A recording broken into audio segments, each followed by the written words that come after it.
Now as an application, we give an example.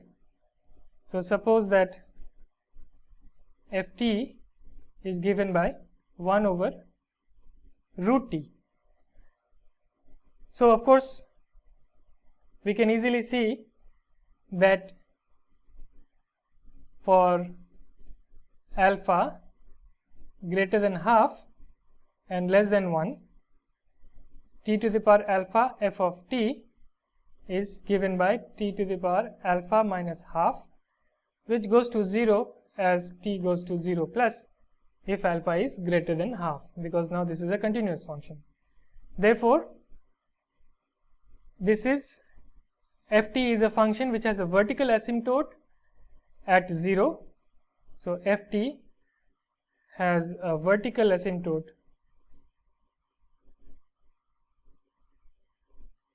at t equal to 0.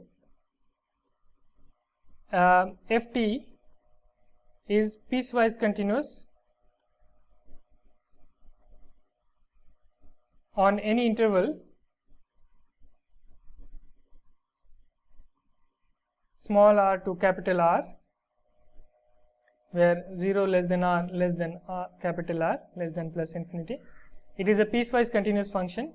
In fact, it is a continuous function for this interval small r to capital R. And thirdly, that ft is of exponential order. In fact, as t goes to infinity, this ft goes to 0, and therefore it is always bounded above by the exponential function.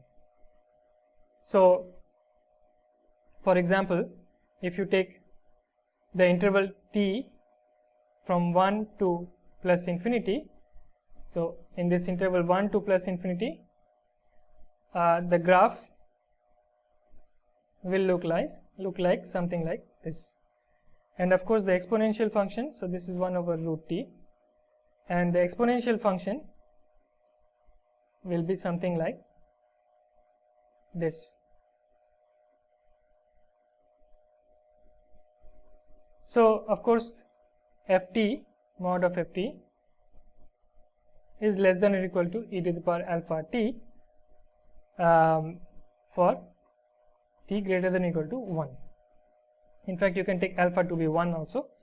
So it's less than exponential function for all t greater than or equal to 1. So therefore this is of exponential order, and this function then satisfies all the conditions, sufficient conditions for the existence of Laplace transforms.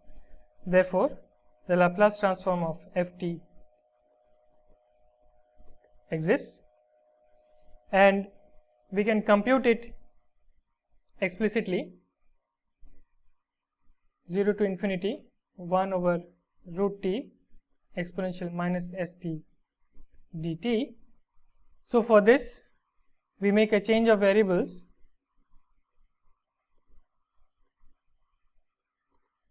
We put u equals st, which means that du is ds dt. Here s is assumed to be positive, and so we have our integral is again from 0 to infinity, because s is positive, it's from 0 to infinity exponential minus u, and then you have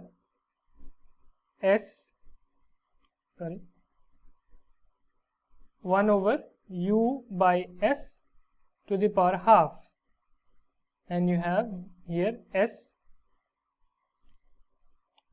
du over s. So this is equal to 1 over root s. So here half factor and here half factor cancel out, so you get root s 0 to infinity exponential minus u to the power minus half du. Now this integral has a term as a special function, and this is known as a gamma function.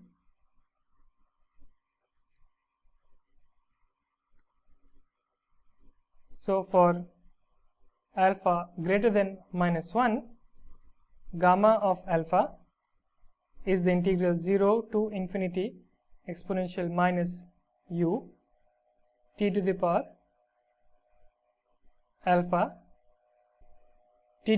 alpha minus 1, sorry, u to the power alpha minus 1 du. So this is our gamma function, which is defined for alpha greater than -1, and those of you who have seen this gamma function before will know that the gamma function of n plus 1 is n factorial when n is a positive integer. So this function turns up in many places, and it's a useful function,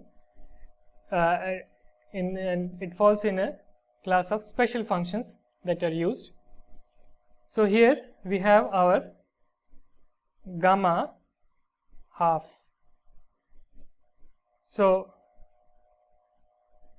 therefore our integral 0 to infinity 1 over root t exponential minus st dt is equal to gamma half over root s. Similarly, we can do this for any alpha greater than -1.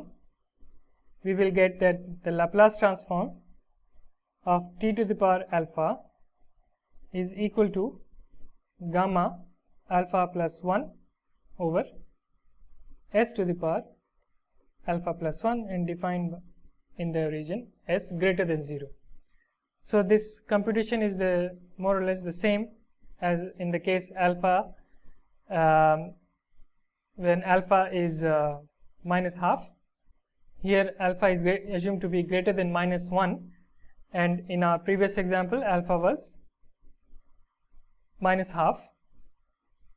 So for in general, if alpha is greater than -1, then the formula is simply given by gamma alpha plus 1 divided by s to the power alpha plus 1, and it is derived exactly as in the same way when alpha is minus half.